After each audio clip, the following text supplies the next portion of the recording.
নারায়ণগঞ্জের মানুষের অনেক গলা কেটেছেন, এখন ক্ষান্ত দেন। সেই রাস্তায় যদি মনে করেন এখন হাঁটবেন, বোকার স্বর্গে বাস করছেন। যদি মনে করেন নতুন কোনো গডফাদার ধরবেন আপনাদের রক্ষা করার জন্যে, হবে না। তাই আমরা সেখানে বলছি যে নিচে নেমে আসেন, নিচে এসে জনগণের কাতারে দাঁড়ান। সর্বশেষ বিআরডিএ থেকে যেই প্রজ্ঞাপনটা জারি করা হয়েছে সেটি হচ্ছে গত এপ্রিলের 2 তারিখ। সেখানে একটি হিসাব দেয়া হয়েছে। এটি ঢাকা নারায়ণগঞ্জ রুটের ক্ষেত্রে বলছি আমি শুধুমাত্র। এই হিসাবে তারা বলছে ঢাকা নারায়ণগঞ্জের দূরত্ব হচ্ছে 19.5 কিলোমিটার। 2 টাকা 32 পয়সা হিসেবে এর ভাড়া নির্ধারিত হয় 45 টাকা।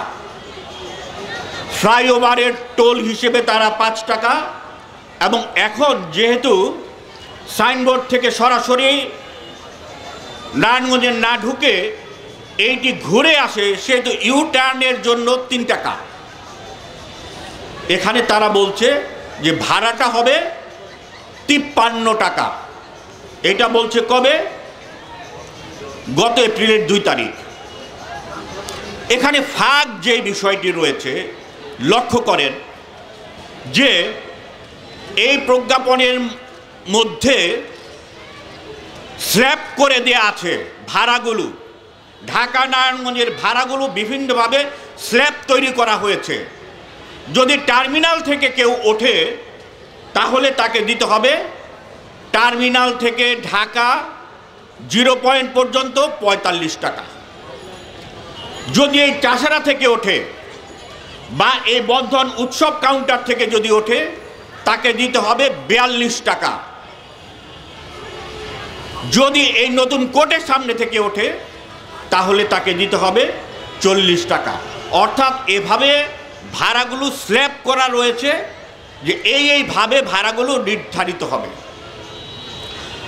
আমরা যে বিষয়টি সেখানে বলেছি যে এক তো এই সরকার পরিবহনকে সুবিধা দেওয়ার জন্য অনৈতিকভাবে অযৌক্তিকভাবে ভাড়া নির্ধারণ করেছে 2 টাকা 30 পয়সা।